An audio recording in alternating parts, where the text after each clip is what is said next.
திருச்செந்தூர் முருகன் ஆசியோடு எல்லோரும் நலமுடன் வாழ நவ கிரகங்களையும் பஞ்சபூதங்களையும் வணங்கி சரவணபவ பரணி பாரதியின் அன்பான இனிய வணக்கம். இன்னைக்கு நம்ம பார்க்கக்கூடிய ஒரு காணொளி குரு பயிற்சி பலன்கள் 2024 சிம்ம ராசிக்கு எப்படி இருக்கும் அப்படிங்கக்கூடிய ஒரு அழகான பதிவு.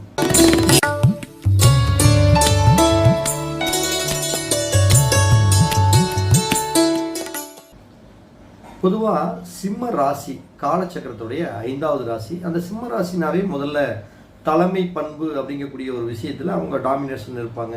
கொஞ்சம் ஆளுமை அதிகாரமெல்லாம் அதிகமாக இருக்கும் அப்படிங்கிறது எல்லாத்துக்கும் தெரிஞ்ச விஷயம்தான். அப்போ சிம்ம ராசியில் இருக்கக்கூடிய நட்சத்திரம் அப்படின்னு பார்த்தோம்னா மக நட்சத்திரம் 1, 2, 3, 4 பாதம், பூர நட்சத்திரம் 1, 2, 3, 4 பாதம், உத்தர நட்சத்திரம் 1 பாதம். இந்த 9 நட்சத்திர பாதங்கள் அடங்கியது இந்த சிம்ம ராசி. அப்போ இந்த சிம்ம ராசியுடைய அதிபதி யாருன்னா சூரியன். அந்த சூரியனுக்கு இந்த குரு பகவானுடைய நிலை என்ன, அவங்களுக்குள்ள உறவு முறைகளில் என்ன அப்படின்னா 5ஆம் இடத்து அதிபதி. அப்போ மிக ஒரு அற்புதமான இந்த குரு அப்படிங்கிறவர் இந்த சூரியனுக்கு மிக நெருக்கமான உறவுகளில் நண்பர்களில் ஒரு முக்கியமான ஒருவர். அப்போ அப்படிப்பட்டவர் இந்த சிம்ம ராசிக்கு இந்த வரக்கூடிய குரு பயிற்சி 1/5/2024 குரு பகவான் சிம்ம ராசியிலிருந்து 10ஆம் இடத்துக்கு பயிற்சியாகிறார். சிம்ம ராசிக்காரங்களுக்கு 10ஆம் இடத்துல பயிற்சி ஆகிறாங்க. அப்போ இதுவரைக்கும் மேசத்தில் இருந்தாங்க, 9 இருந்தது, இப்போ 10க்கு வருது. பொதுவாக எல்லாருமே நீங்கள் இந்த சிம்ம ராசிக்காரங்க பயப்படுற ஒரு விஷயம் என்னென்னா 10ஆம் இடத்துல குரு வந்தால் பதவிகள் பறிபோகும் அப்படின்ட்டு பழைய சாஸ்திர நூல்கள் சொல்லுது. உண்மையாலுமே அது நம்ம நினைக்கிறதுல கொஞ்சம் கருத்து வேறுபாடுகள் மாறணும். ஆனால் அந்த பழமொழி உண்மைதான். ஆனால் அது கொஞ்சம் மாற்றி பேசணும். 10ல் குரு வந்தால் பதவி பறி போகும் அப்படின்னாவே அவங்க இருக்கக்கூடிய தொழிலில் இருந்து அந்த தொழில் பறி போய் அடுத்த ஸ்டேஜுக்கு, ஒரு சாதாரண ஒரு டிரைவராக இருக்கிறார் அப்படின்னா வாடகைக்கு வண்டி ஓட்டிகிட்டு இருப்பார். திடீர்னு அவர் ஒரு புதுசாக ஒரு வண்டி வாங்கிடுவார். ஒரு லேபராக வேலைக்கு போனவர் திடீர்னு ஒரு கான்ட்ராக்ட் பிடிச்சி வேலை செய்யக்கூடிய, அதுதான் 10ல் குரு வந்தால் பதவி பறி போகுன்ட்டு. இதில் இன்னொரு விஷயம் என்னென்னா 10ல் குரு பதவி பறி போகுங்கிறத விட 10ஆம் இடம்னா முதல்ல தொழில் ஸ்தானம். சூரியன் உங்களுக்கு சிம்ம ராசினாவே ஸ்ட்ரெயிட் ஃபார்வேர்டு, அதாவது எல்லாமே நம்ம தான் அப்படிங்கக்கூடிய ஒரு கெத்து ஆளுமை இருக்கும். அப்போ 10ல் குரு வர்றப்ப தொழில் ஸ்தானத்தில் குரு போடும் பொழுது நீங்கள் தொழிலில் இப்படி தான் இருக்கணும், நான் சொல்கிற மாதிரி தான் கேட்கணும், எல்லாம் என்னோட நிர்வாகத்துக்கு கட்டுப்பட்டு இருக்கணும் அப்படின்னு உங்களுடைய ஆளுமை அதிகாரம் இந்த இது எல்லாமே உங்களுக்கு இருக்கிற மாதிரி மனநிலை மாதிரியே நீங்கள் அவங்கக்கிட்ட வேலை வாங்கணும்னு நினைப்பீங்க. ஆனால் எல்லாரும் அப்படி இருப்பாங்களா? நிச்சயம் அப்படி இருக்கிறதுக்கு தகுந்த மாதிரி இருக்காது. இப்போ நீங்கள் செஞ்சீங்கன்னா சுறுசுறுப்பாக ஓடுவீங்க, எந்த காரியத்தையும் தில்லா செய்வீங்க. எல்லாரும் அதே மாதிரி செய்வாங்க அப்படின்னு நம்ம கணக்கு போகிறது தப்பல்ல. அப்போ என்ன ஆகும், நீங்கள் அந்த தொழில் ரீதியான விஷயத்தில் பர்ஃபெக்டாக இருக்கணும்னு எதிர்பார்க்கறதுனால தொழிலில் உங்களுக்கு நிறைய வருத்தங்கள், சங்கடங்கள், தொழிலாளர்கள் மூலம் கருத்து வேறுபாடு, மனக்கசப்பு இதெல்லாமே வரும். அப்போ நீங்கள் என்ன பண்ணணும், கண்டிப்பாக தொழில் சம்மந்தப்பட்ட விஷயத்தில் கொஞ்சம் விட்டு கொடுத்து தான் போகணும். நம்ம இருக்கிற மாதிரியே நினைக்கணும் அப்படிங்கிறதெல்லாம் நினைக்கக்கூடாது. அப்படிலாம் நினச்சிங்கன்னா அந்த தொழில் சம்மந்தப்பட்ட விஷயத்தில் உங்களுக்கு போட்டி, பொறாமை, குழப்பம், அடுத்தது உங்களோட மேலதிகாரி இருக்கிறாங்கன்னா உங்களை பற்றி தவறான கம்ப்ளைண்ட் போகிறதுக்கு இது எல்லாமே வாய்ப்பு நிறையா இருக்குது. அதே மாதிரி இந்த டைமில் தொழிலை பெருசாக நீங்கள் விவரித்து பண்ண வேணாம். ஏன்னா பெருசாக பண்ணுற அப்படின்ட்டு குருனா பணத்துக்கு சொந்தக்காரன். அப்போ பண ரீதியான விஷயங்களில் பாதிப்பு கொடுக்கக்கூடிய சூழ்நிலையில் கொடுத்துரும். கொஞ்சம் கவனமாக செயல்படணும். ஆனால் நம்ம பெரிய அளவுக்கு பாதிக்குமா அப்படின்னா தன்னுடைய நிர்வாக திறமை, ஆளுமை, சில விஷயங்களை குறைச்சிக்கிட்டாங்கன்னா சிம்மராசிக்காரங்களுக்கு சூப்பர். இந்த எப்பயுமே குரு இருக்கிற இடத்த விட பார்க்குற இடத்துக்கு தான் வேல்யூ. நம்ம நிறைய டைம் சொல்லியிருக்கிறோம். அப்போ குரு எங்கே பார்ப்பார்? 5ஆம் இடத்தோட பார்வையா 2ஆம் இடத்தை பார்க்குறாரு, அதாவது தனஸ்தானத்தை பார்க்குறாரு. அப்போ தனம் கண்டிப்பாக வர்றதுக்கு உண்டான வாய்ப்புகள் இருக்குது. அப்போ என்னென்னா குழந்தைகள் மூலம் தனவரவு கிடைக்கும்.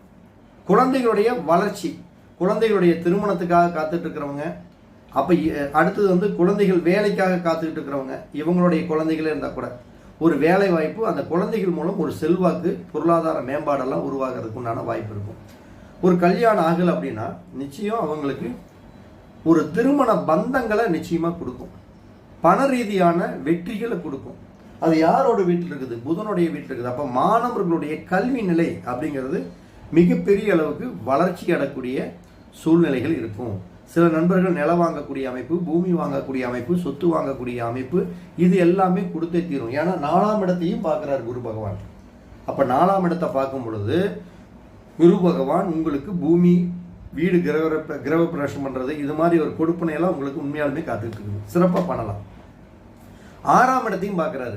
வேலையே இல்லாதவர்களுக்கு ஒரு வேலை, ஒரு நார்மலாக ஒரு கான்ட்ராக்ட் பிடிச்சிட்டு இருக்கிறவங்க அதுக்கு மேலே அப்படி டோட்டல் கான்ட்ராக்டாக பேசுறது, இப்படி தொழிலை மேம்படுத்துறதுக்கு உண்டான முயற்சிகள் பூரா மேலே போயிட்டே இருக்கும். அப்போ இந்த காலகட்டத்தில் இவங்க என்ன மாதிரி விஷயத்தில் கவனமாக இருக்கணும்? இப்போ குரு பகவான் 10ல் இருந்தாலும் அவர் கொஞ்சம் டாமினேட் பண்ணாமல் தொழில் செஞ்சால் ஓகேங்கிறாரு. ஆனால் சனி பகவான் சிம்ம ராசிக்காரங்களுக்கு 7ஆம் இடத்துல இருக்கிறார். சனி ஆல்ரெடி சிம்ம ராசிக்காரங்களுக்கு பெரிய அளவுக்கு சப்போர்ட் பண்ண மாட்டாப்புல. பல விதத்தில் கொஞ்சம் சங்கடங்களையும் வருத்தங்களையும் கொடுக்குறவரு தான். அப்போ இந்த நேரத்தில் தேவையில்லாமல் வாக்குவாதம் பண்ணுறது, மற்றவங்க கிட்ட தேவையில்லாத விஷயங்களில் பிரச்சனை பண்ணுறது, அடுத்து நண்பர்கள்கிட்ட தவறான செய்திகளை பரப்புறது, நண்பர்கள் மூலம் அசிங்கப்படுறது, வேதனைகள் படுறது, சங்கடப்படுறது, இது எல்லாமே நிச்சயம் இருக்கும். அப்போ சுய தொழிலை பெரிய அளவுக்கு நம்ம விரிவு பண்ணக்கூடாது. இருக்கிறது என்னவோ அதை வச்சு வாழ்க்கை தரம் ஓட்டுறதுக்கு உயர்த்திக்கணும். இல்லை அப்படின்னா தேவையில்லாத புதிய புதிய எதிரிகள் எல்லாமே உருவாகிறதுக்கு உண்டான வாய்ப்புகள் இருக்குது. திருமண விஷயங்களில் கவனம் தேவை. திருமணம் நடக்கும் திருமண விஷயங்களில் கவனம் தேவை. கணவன் மனைவி இருக்கக்கூடிய உறவுகளில் கொஞ்சம் விட்டு கொடுத்து போகணும். 7ல் சனி போகுது. அப்போ வாக்குவாதங்கள் நிறைய வரும், தேவையில்லாத வருத்தங்கள் வரும். அப்போ கணவன் மனைவி, அடுத்தது லைஃப் பார்ட்னர், அதாவது ஒரு பிஸ்னஸ் பண்ணுறீங்க, கூட்டு சேர்ந்து தொழில்னா அந்த கூட்டு சேர்ந்து தொழில் செய்யக்கூடியவங்களுடைய எல்லாம் கொஞ்சம் அட்ஜஸ்ட்மெண்ட் பண்ணி போகணும். இல்லை அப்படின்னா கருத்து வேறுபாடு, மனக்கசப்பு, சங்கடம், இது எல்லாம் தோல்விகளில் முடியக்கூடிய அமைகள் இருக்கும். அதே மாதிரி பார்த்தீங்கன்னா ராகு பகவானும் உங்களுடைய இடத்துக்கு பார்த்தீங்கன்னா 8ல் தான் ராகுவும் இருப்பார். அப்போ 8ல் ராகு வர்றாரு அப்படின்னா எல்லாமே உங்களுக்கு ஒரு பெரிய ஆசையை காட்டுவாங்க, ஒரு பெரிய மோகத்தை காட்டுவாங்க. நம்ம அப்படி பண்ணிடலாம், இப்படி பண்ணிடலாம், மிகப்பெரிய அளவுக்கு பெரிய விதமான ஒரு அபரிவிதமான வளர்ச்சியை நோக்கி போகிறோம் அப்படின்ட்டு நிறைய ஆசை, தூண்டுதல், காரணம், இப்படி எல்லாம் உங்களுடைய எண்ணங்களே பெரிய அளவுக்கு நம்ம வந்துடுவோம், நம்ம தான் பெரிய ஆள் அப்படின்னு நம்ம நினச்சி பாதாளத்தில் விழுகக்கூடிய நேரத்தில் போய் விழுந்துடும். அப்போ இந்த நேரத்தில் எப்படி இருக்கலாம்? கொஞ்சம் அடக்கி வாசிக்கணும். அப்போ இந்த குரு பயிற்சி மேசராசி, அதாவது சிம்ம ராசிக்காரங்களுக்கு கொஞ்சம் அடக்கி வாசிச்சாங்கன்னாவே ஓரளவுக்கு அவங்களுடைய லைஃப் ஸ்டைலில் நல்லாயிருக்கும். இதில் மக நட்சத்திரம் இருக்குது. மகம் அப்படிங்கிறது கேதுவோட நட்சத்திரம். அந்த கேது பகவானும் உங்களுடைய ராசிக்கு 2ஆம் இடத்துல தான் இருக்கார். அப்போ பேச்சை நிறுத்தி நிதானமாக பேசி பழகணும். இல்லை அப்படின்னா தடை தாமதங்களை கொடுக்கக்கூடிய பிரச்சனையை கொடுத்துரும். அதே மாதிரி உடல் ஆரோக்கியம் சம்மந்தப்பட்ட விஷயத்தில், குடல் சார்ந்த விஷயங்கள் எல்லாம் கொஞ்சம் கவனமாக இருக்கணும். மலத்துவாரம் சம்மந்தப்பட்ட உடல் அங்கங்களில் கொஞ்சம் கவனமாக இருக்கணும். இல்லை அப்படின்னா வயிறு ரீதியான பிரச்சனைகள் எல்லாமே கொடுக்கறதுக்கு உண்டான வாய்ப்பு இருக்கும். அதே மாதிரி பூர நட்சத்திரம் அப்படிங்கிறது சுக்கிரனுடைய நட்சத்திரம். அப்போ சுக்கிரனுடைய நட்சத்திரம் அப்படின்னா கிட்டத்தட்ட நம்ம கணக்கு போட்டு பார்த்தீங்கன்னா 3ஆம் இடத்துக்கும் அவர் தான், அதே மாதிரி 10ஆம் இடத்துக்கு அதிபதியும் சுக்கிரன் தான். அப்போ புதிய முயற்சிகள் மூலம் உங்களுடைய தொழில் ரீதியான வெற்றிகள் என்னவோ அதை நேர்மையாக நீங்கள் மட்டும் அட்ஜஸ்ட் பண்ணி தான் போகணும். அப்படி அட்ஜஸ்ட் பண்ணி போனால் இந்த பூர நட்சத்திரக்காரங்களுக்கு தொழில் ரீதியான வெற்றிகள், முயற்சிகள், இது எல்லாமே மிகப்பெரிய பலமாக இருக்கும்.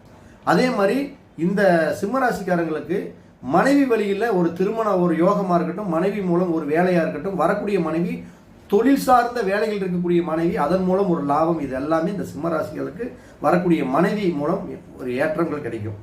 புதுசாக கல்யாணம் ஆகிறோம்னா கூட மனைவி, வரக்கூடிய மனைவி ஒரு தொழிலில் இருக்கக்கூடிய ஒரு மனைவியாக வரக்கூடிய அமைப்பு, அவங்க மூலம் ஒரு நல்ல ஆதாயம், இதெல்லாமே கிடைக்கும்.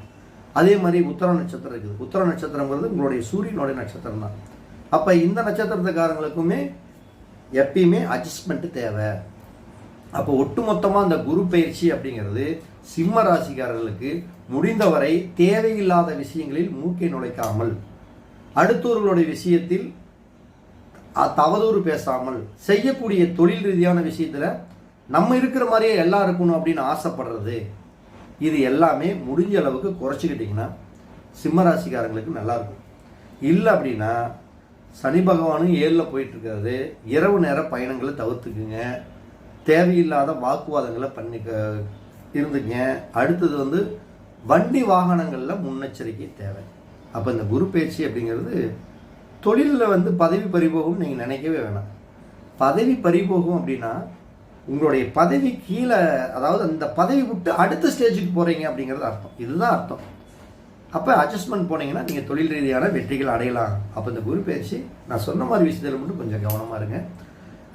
சனி 7 இருக்கிறதுனால நண்பர்களிடம் கொஞ்சம் கவனம். அதே மாதிரி சனி பிரீத்தி பண்ணிக்கங்க. சனினாவே முதல்ல வயது முதியோர்கள் தான், எல்லாம் சொல்கிற மாதிரி தான். அவர்களை பேணி பாதுகாக்குங்க, அவங்களுக்கு உண்டான விஷயங்களை பண்ணுங்கள். இதெல்லாம் பண்ணுறப்ப இந்த குரு பயிற்சி உங்களுக்கு ஒரு யோகத்தை கொடுக்கும். அதில் எந்த மாற்றமும் இல்லை. அனைவருக்கும் வணக்கம், அனைவருக்கும் வாழ்த்துக்கள்.